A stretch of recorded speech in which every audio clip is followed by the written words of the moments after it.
haven't noticed, there are a lot of people here tonight.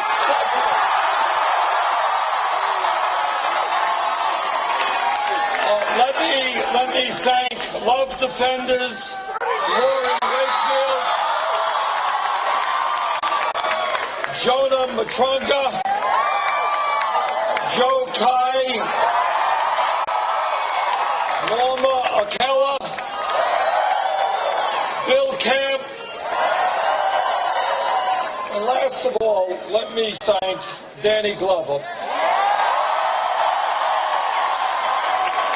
I think, as all of you already know, Danny Glover is one of the great actors in our country.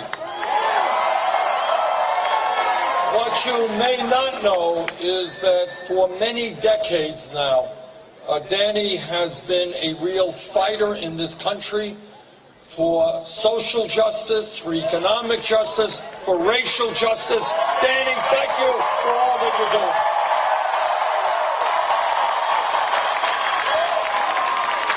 You know, when we began this campaign a little over a year ago, we had no political organization, we had no money, and we had no name recognition, and we were taking on the most powerful political organization in this country. And the media determined that we were a fringe candidacy.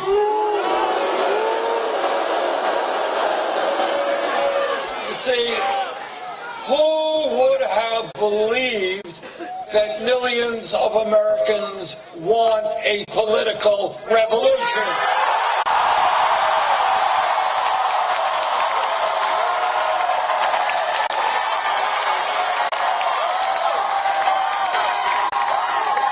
Well, it turns out that a lot has changed in a year.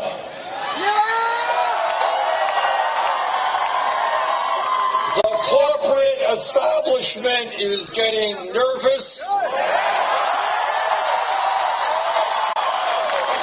The political establishment is getting nervous. You see, when they see 15,000 people coming out in Sacramento, they get very nervous.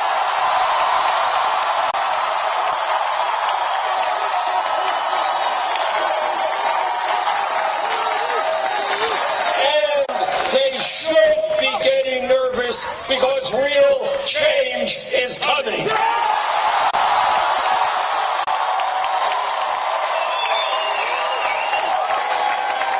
Over the last year, we have won 18 primaries and caucuses.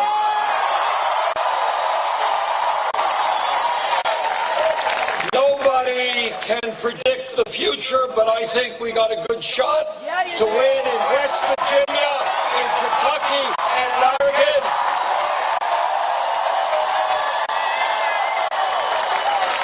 And after those three states, we're coming to California on June 7th.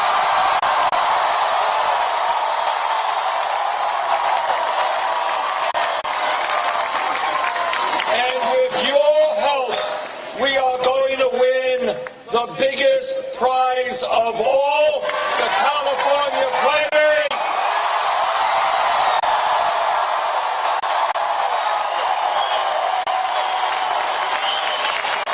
Which elects 475 pledged delegates.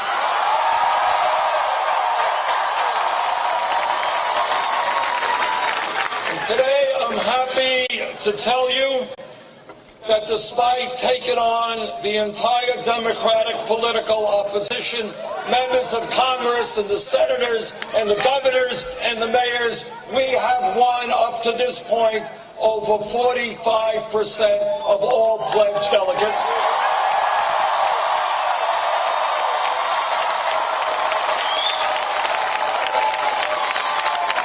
And if we can win big victories victories in West Virginia, Kentucky, Oregon, New Jersey, New Mexico, North and South Dakota, Montana, and California.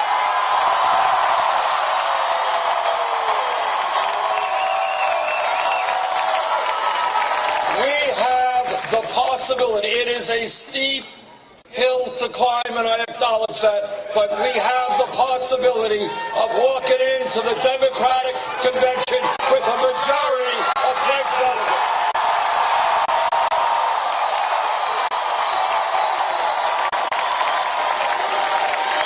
And let me tell everybody here and anybody who is watching or listening, we are going to fight for every vote until June 14th.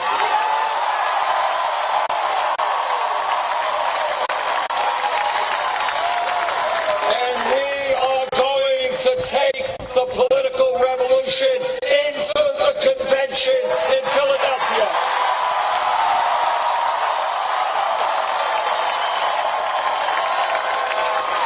Now, I'm very proud of what our millions of volunteers and supporters have done, but I am especially proud that in virtually every national poll and every statewide poll, we are defeating Donald Trump by double digits.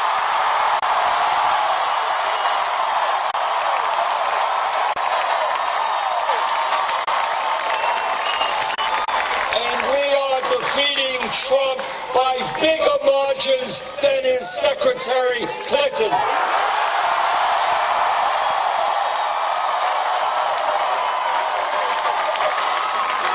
A poll just came out today in the battleground state of New Hampshire. Secretary Clinton was ahead of Trump by 5 points. That's good. We were ahead by 21 points.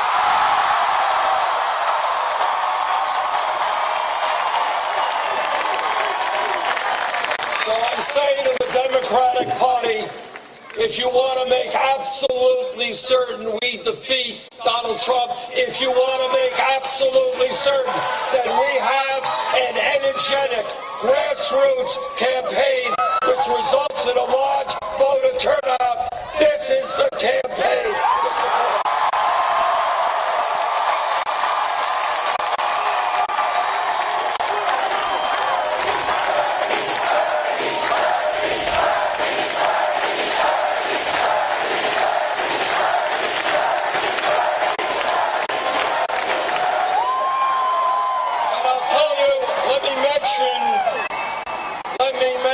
Something that is really extraordinary, and that is in every primary and every caucus election up to now, this campaign has won the overwhelming majority of votes of people under 45 years of age.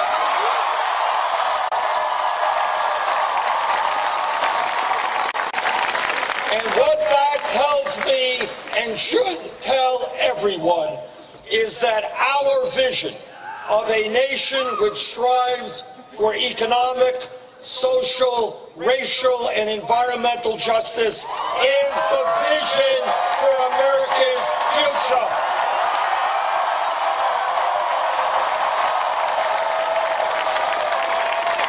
Our agenda is the future of America and the future of the Democratic Party.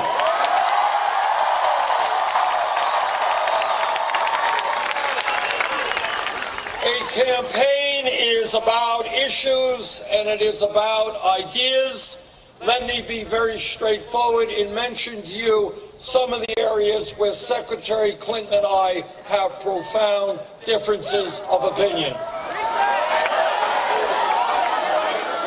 In my opinion, our current campaign finance system is corrupt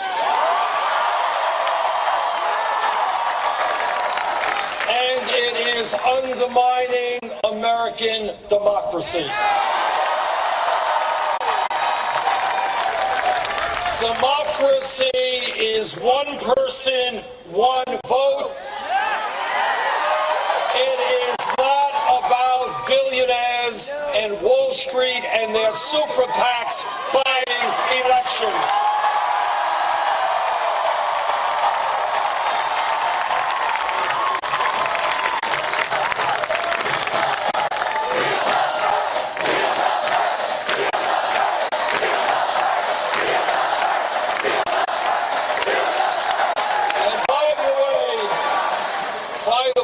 Democracy is not about Republicans suppressing the vote and trying to keep people of color or young people or old people from voting.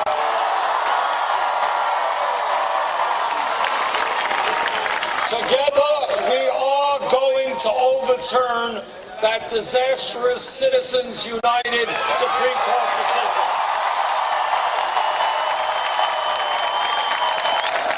Together, we are going to move toward public funding of elections. And together, we're going to create a democracy in which we have one of the highest voter turnout rates in the world, not one of the lowest.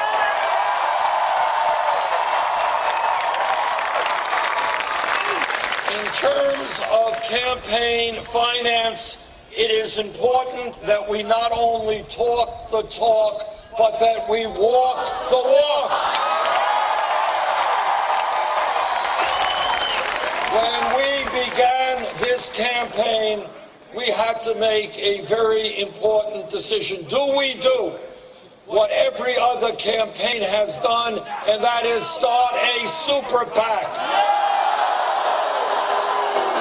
We agreed with you. This campaign does not represent the billionaire class, not Wall Street, not corporate America, not the big money and trust. We don't want their money.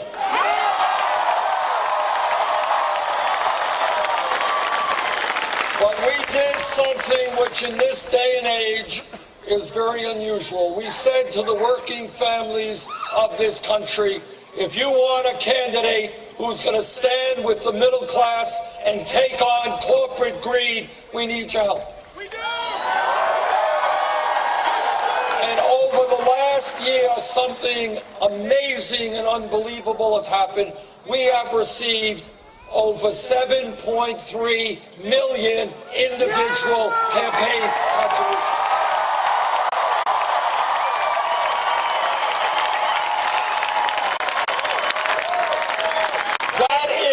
Revolutionary because it shows that we can run a national winning campaign without being dependent on big money interests.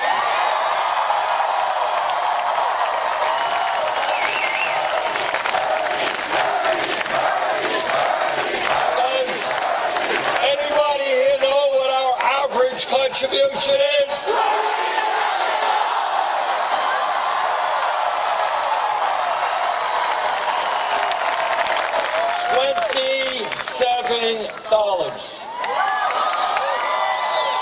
$27. To paraphrase Abraham Lincoln at Gettysburg, this is a campaign of the people, by the people, and for the people.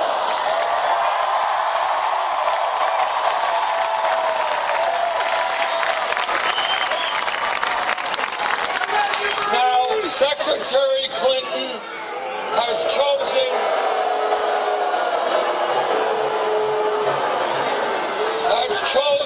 a different path. She has a number of super PACs that have raised tens of millions of dollars from special interests, including at least 15 million from Wall Street.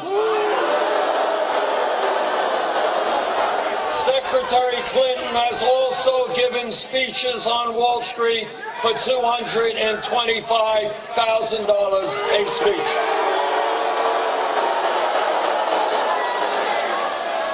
I am proud of what we have done because our campaign is bringing working people and small donations in, and we're telling Wall Street, you're getting out, we don't need you.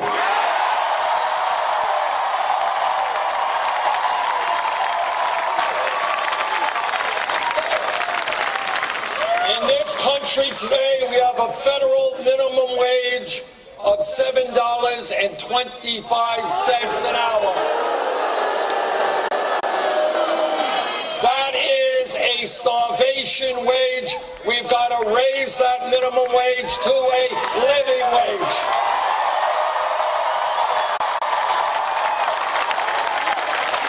Secretary Clinton thinks we should raise the minimum wage to $12 an hour. Not good enough. I have been out in demonstrations with workers who are fighting for $15 an hour and a union. And if elected president, we're going to have $15 an hour in every state in this country.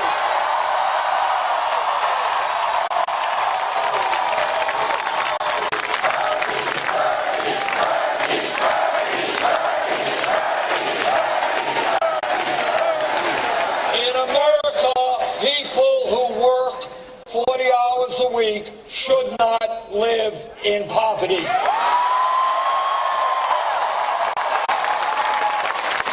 And when we talk about equitable wages, it is not acceptable to me or to any of you that women today are making 79 cents on the dollar compared to men.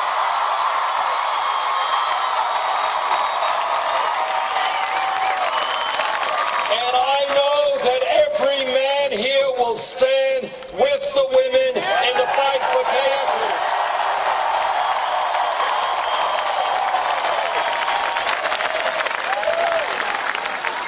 Now, I am a member of the U.S. Senate Committee on the Environment.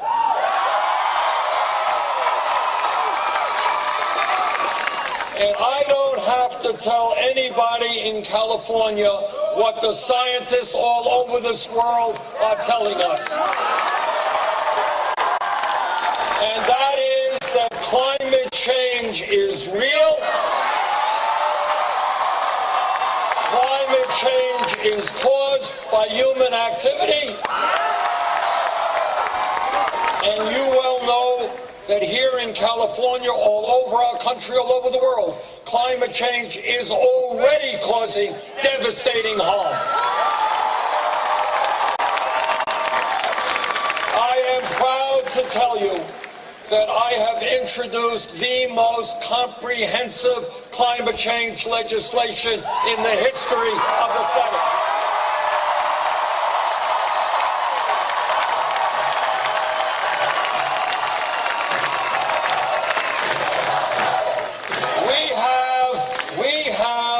As custodians of the planet, which is what we are, we have a moral responsibility to make certain that the planet we leave our children and future generations is one that is healthy and habitable.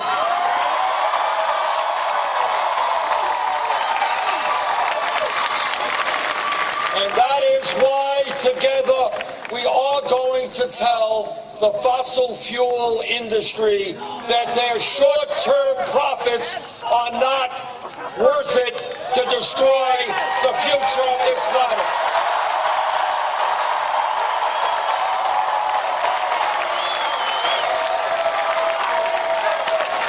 And together we are going to transform our energy system away from fossil fuel to energy efficiency and sustainable energy.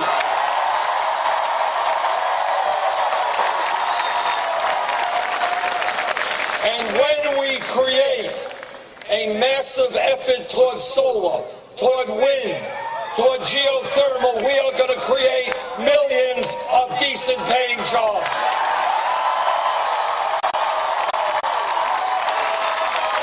I believe that climate change is a global crisis and that we have got to be extremely aggressive in transforming our energy system. And my view is that if we are going to do what has to be done, we need a tax on carbon.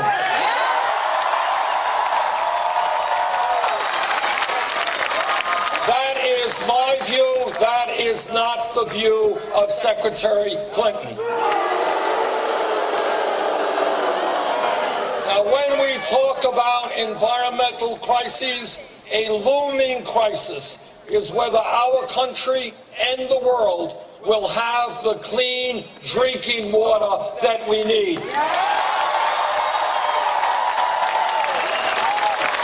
I believe that now is the time to ban fracking in America.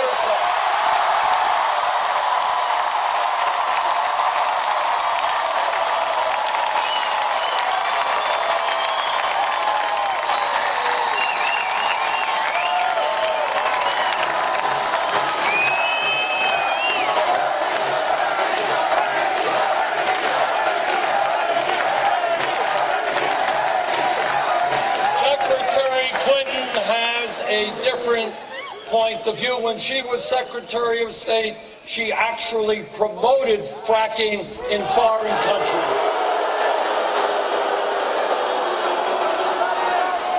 All of you know that one of the very important functions of a president is to conduct sane foreign and military policy. The most important foreign policy decision made in the modern history of this country was over the war in Iraq. I listened very carefully to what President Bush and Dick Cheney and all those guys had to say. I didn't believe them.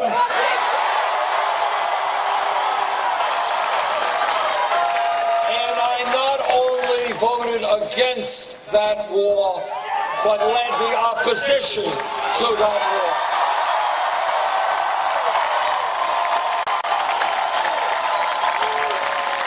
And it gives me no joy to tell you that much of what I said way back in 2002 in terms of my fears of the destabilization of the Middle East turned out to be true.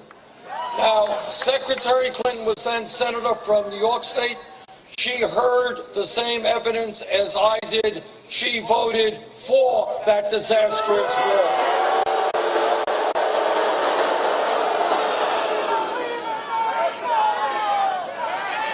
I believe that when you have a handful of Wall Street financial institutions that today have extraordinary economic and political power, that when 6 financial institutions in this country issue 2/3 of the credit cards and 1/3 of the mortgages, today is the time to break them up.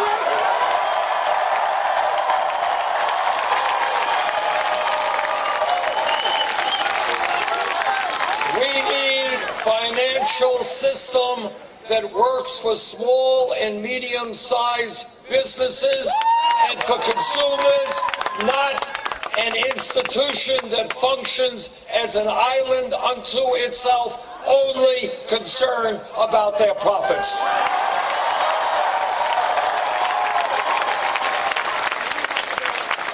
This campaign is doing well because we are doing something very unusual in contemporary American politics. We are telling the truth.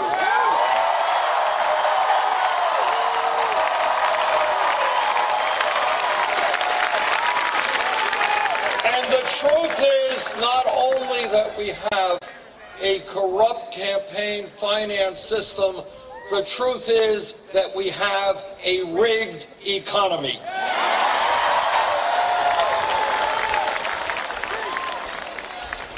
Today in America, you're not going to see this much on TV, But today in America, we have more income and wealth inequality than any other major country on earth, and it is worse today in this country than in any time since 1928.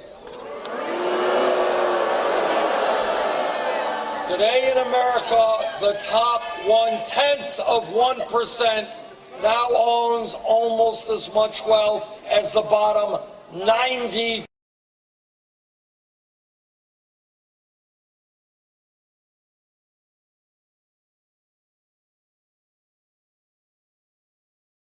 People, 20 people, own more wealth than the bottom half of America, 150 million Americans. Today in America, and this is what a rigged economy is about, one family, the Walton family of Walmart, this one family owns more wealth than the bottom 40% of the American people. And here is what the essence of a rigged economy is about. Walton family that owns Walmart pays their employees wages that are so low that many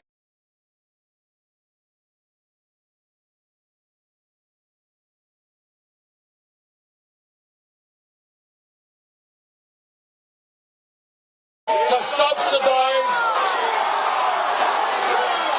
How crazy is it that the middle class has to subsidize the wages of the wealthiest family in America? So I say to the Walton family, get off of welfare, pay your workers a living wage.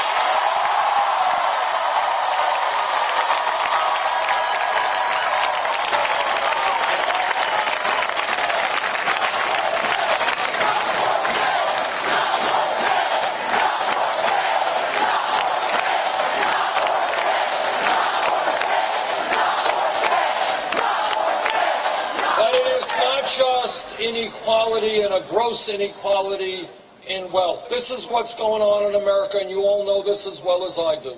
Today, millions of people are working longer hours for lower wages.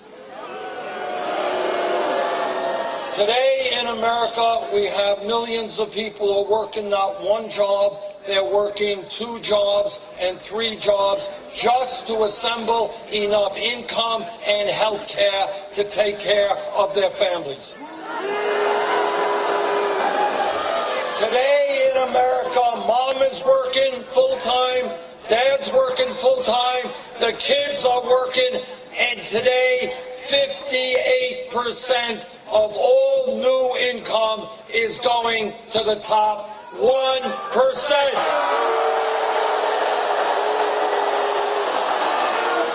Brothers and sisters, our job is to create an economy that is not just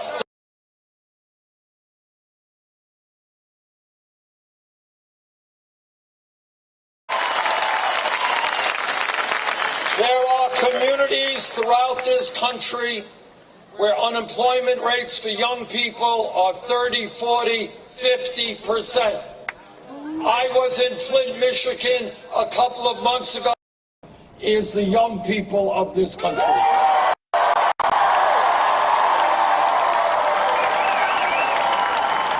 And young people are asking me a very profound question.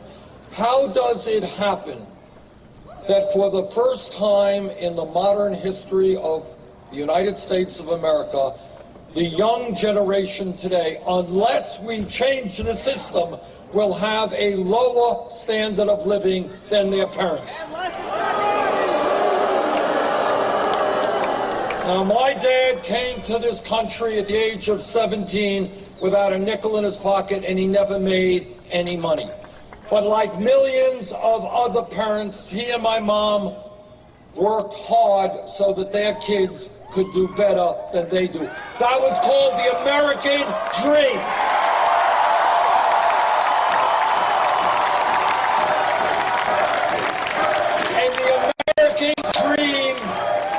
American dream is the essence of what this country is supposed to be about. Parents work hard so their kids can do better. If elected president, together, we will not allow that beautiful American dream to die.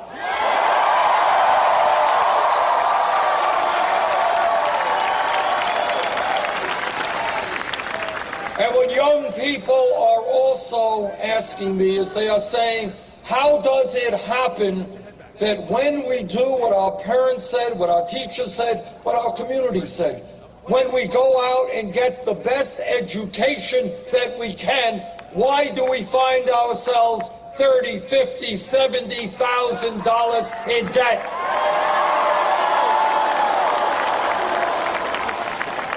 What this campaign is about is thinking outside of the box, outside of the status quo. Think for a moment.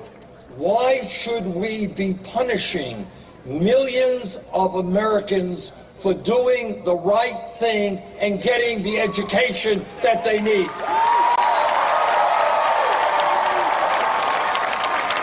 We should not be punishing people for getting a higher education. We should be rewarding them.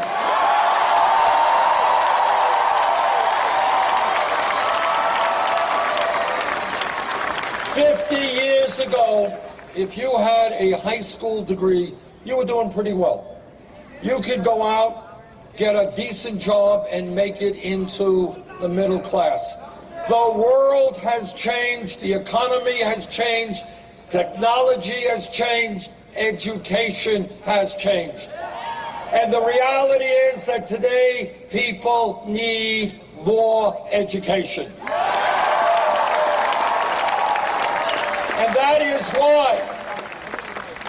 why, when we talk about public education today, it is not good enough to be talking about first grade through 12th grade. We have got to make public colleges and universities tuition free.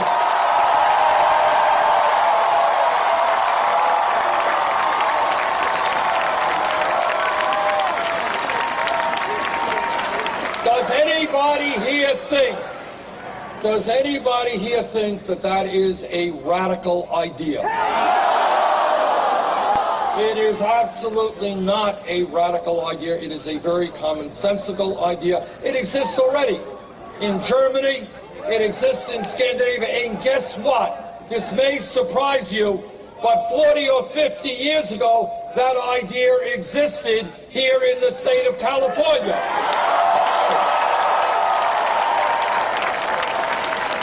Here in California, in New York, and in many other parts of our country, we had great public universities that were virtually tuition free. If we could have done that 50 years ago, we damn well can do it today.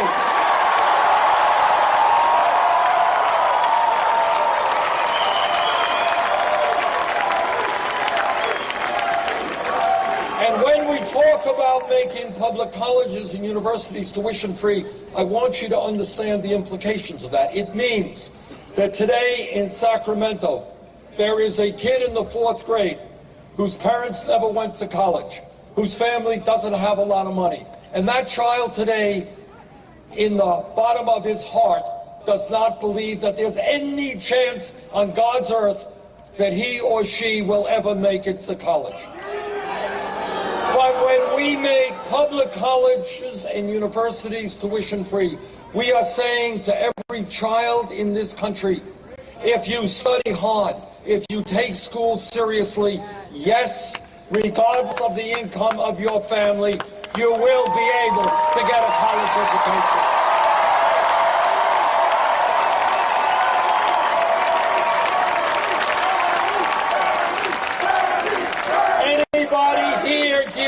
Student debt.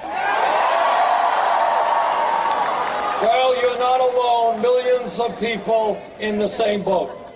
In my view, What we should be doing now is allowing people with student debt to refinance those loans at the lowest interest rates they can find.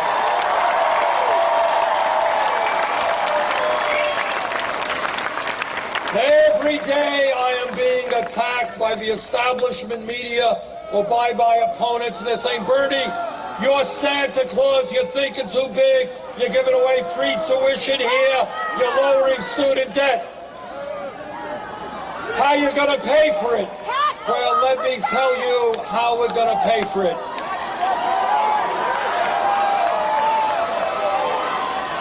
Eight years ago, when Wall Street's greed and illegal behavior drove this country into the worst economic downturn since the Great Recession, Congress, against my vote, bailed them out.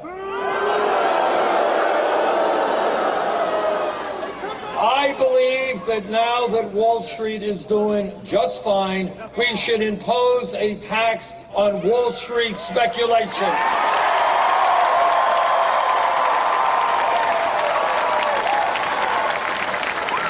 And that alone will more than pay for free tuition at public colleges and universities and lowering student debt substantially.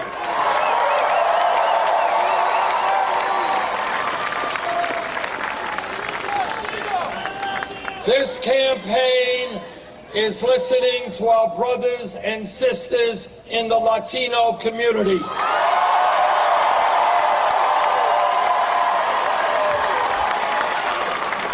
All of you know that there are 11 million undocumented people in this country today.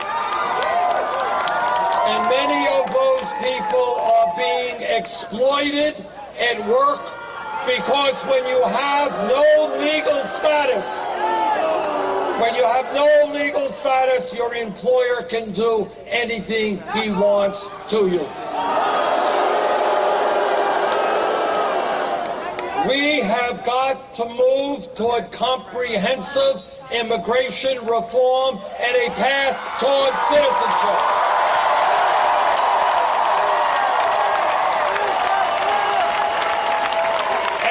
Congress does not do its job in passing immigration reform, I will use the executive powers of the presidency.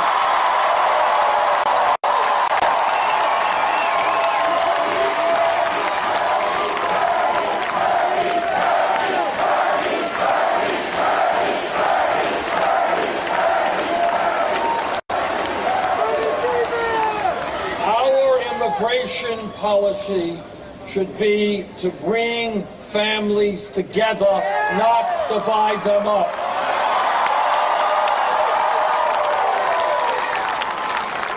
This campaign is listening to our brothers and sisters in the African American community.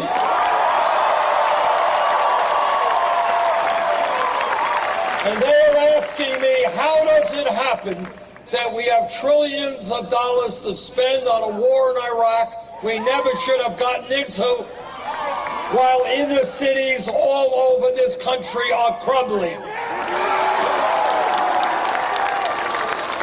Well, if elected president, together we are going to change our national priorities. We are not going to rebuild the infrastructure of Iraq or Afghanistan. We're going to rebuild inner cities in America.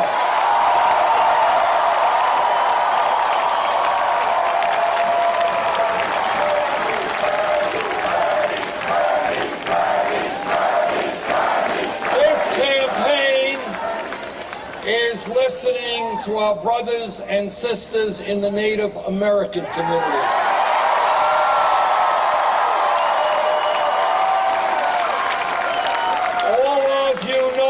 Before we became a country, the Native American people were lied to, they were cheated, and treaties they negotiated were broken.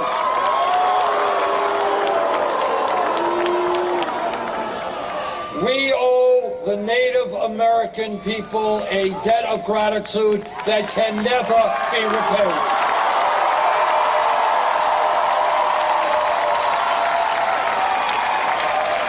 They have taught us one of the most profound lessons that anyone can teach, and that is that as human beings, we are part of nature.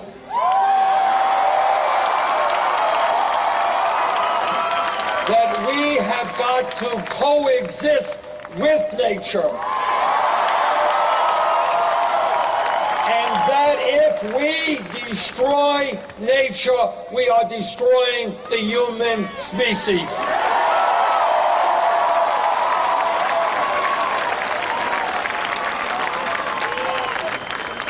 This campaign thinks big, not small. So let me repeat to you what I have said many times and have been criticized for saying many times. I will say it again.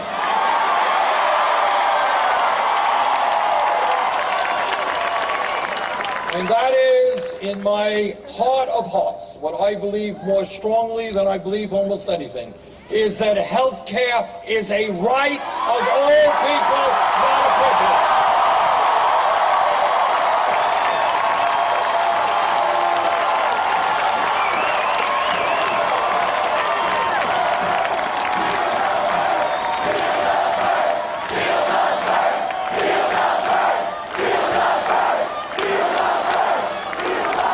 Affordable Care Act, which I supported, has done a lot of very good things, but not enough. Today, 29 million people have no health insurance. Many of you are underinsured with high deductibles and high copayments. And every one of us here and every American is being ripped off by the pharmaceutical industry, who are charging us the highest prices in the world for prescription drugs. You want to hear crazy? Here's crazy. 1 out of 5 Americans who gets a prescription from a doctor cannot afford to fill that prescription. You have senior citizens and disabled veterans in California cutting their pills in half because they cannot afford the medicine that they need. And yet, last year, the top 3 drug companies made $45 billion in profit. Now, I understand that here in California, you're going to have a proposition on the ballot to lower the cost of prescription drugs.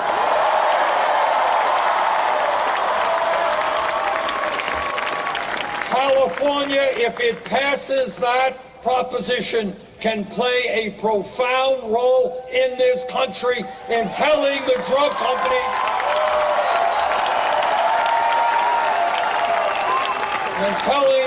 companies that their greed cannot continue to kill Americans who cannot afford the prescription drugs they need.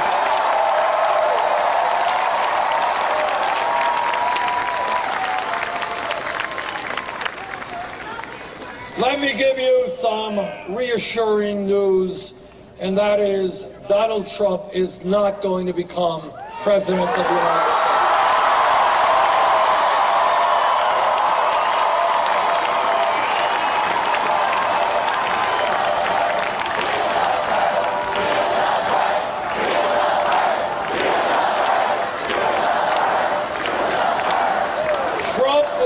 Become president because in poll after poll we are beating him by 12, 15, 20 points.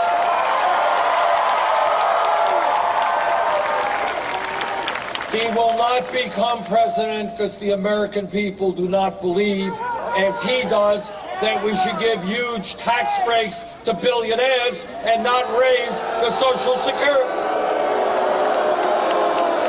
And not raise the minimum wage above $7.25, which is his position.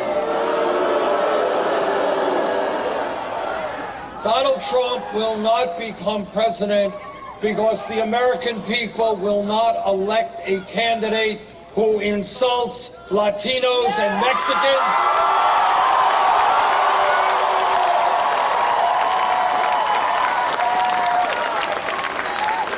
who insults Muslims, who insults women and veterans,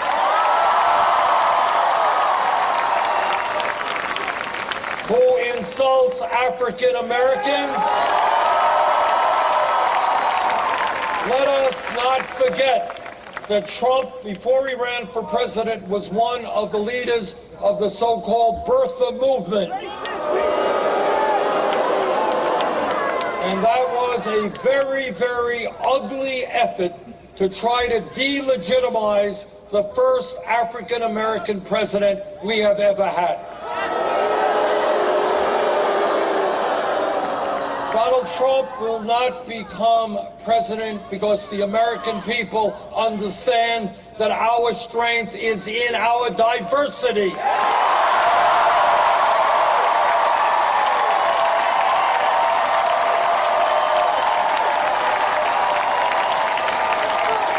That when black and white and Latino and Asian Americans and Native Americans,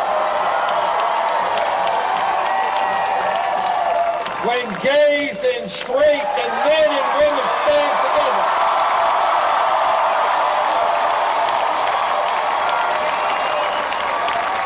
that is when we are strongest. And the American people understand that we are great when we support each other. When your family is in trouble, our family is there for you. Family hurts, you are there for us. That's what America is supposed to be about.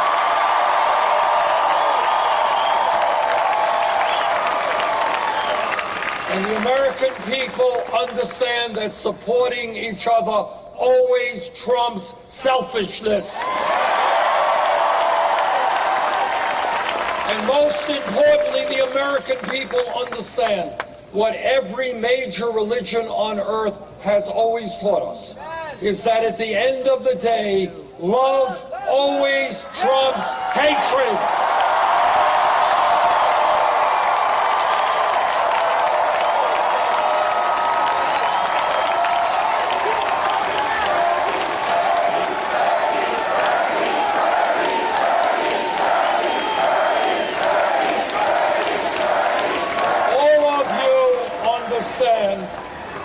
All of you understand that real political change in this country always, historically, has taken place not from the top on down, but from the bottom on up.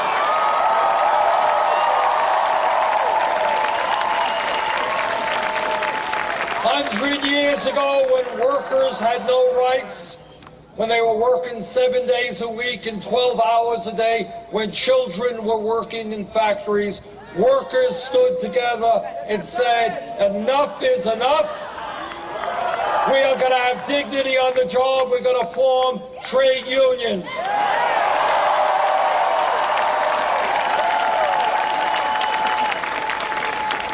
Hundreds of years ago, amidst the abomination of slavery, African Americans and their allies said, the day will come when racism and bigotry are wiped away from this country.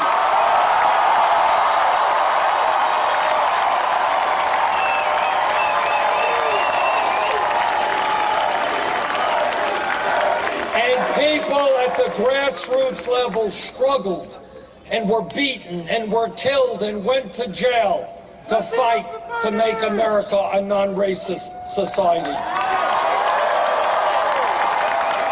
100 years ago today, women in America did not have the right to vote, could not get the education or the jobs they wanted. But women stood up and fought back.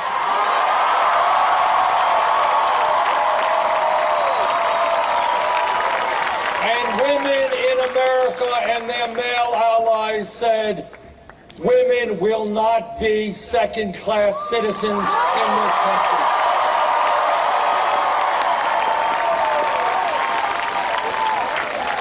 For decades, against incredible hatred and bigotry, the gay community and their straight allies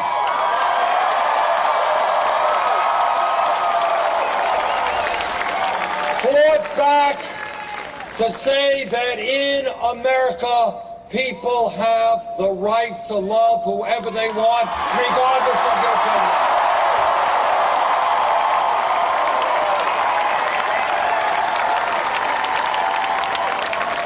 Brothers and sisters, that is how change takes place. Change takes place when people look around them and they say, you know what? The status quo is not working. And all over this country, and I've been all over this country, people are looking around and they're saying, what is going on in America? Why do we have so much income and wealth inequality? Why do we have so much childhood poverty? Why are people working longer hours for lower wages? Why are we the only major country on earth not to guarantee paid family and medical leave? Why are we the only major country not to guarantee health care to all people? Why do we have a corrupt campaign finance system? Why do we have more people in jail than any other country on earth? And people are looking around and they're saying the status quo today is not working. Establishment politics, establishment economics is not working. We need real change.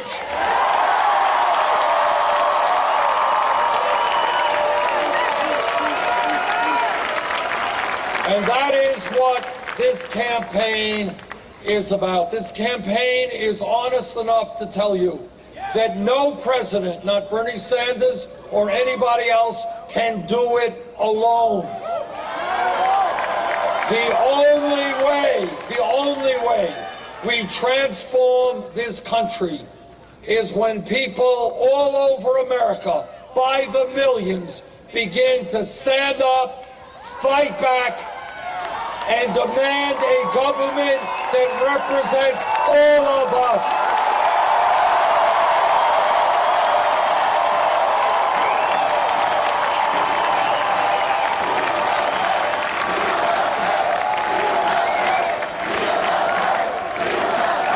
That is what this campaign is about, and that is what the political revolution is about.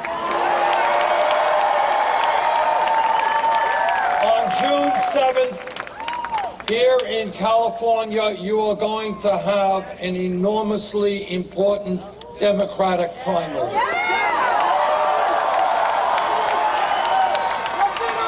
If the voter turnout is high, we will win, and we can win big.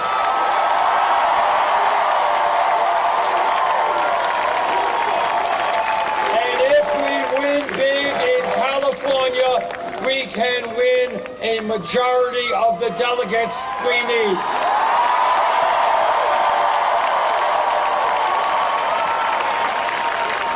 So I urge everyone here to vote, mail it in, or do whatever you have to do. Bring out your aunts and your uncles, your co-workers, your brothers and your sisters.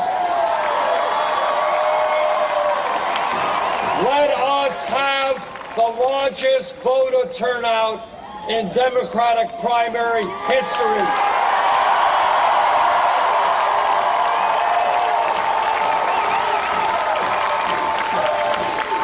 And let the great state of California help lead this country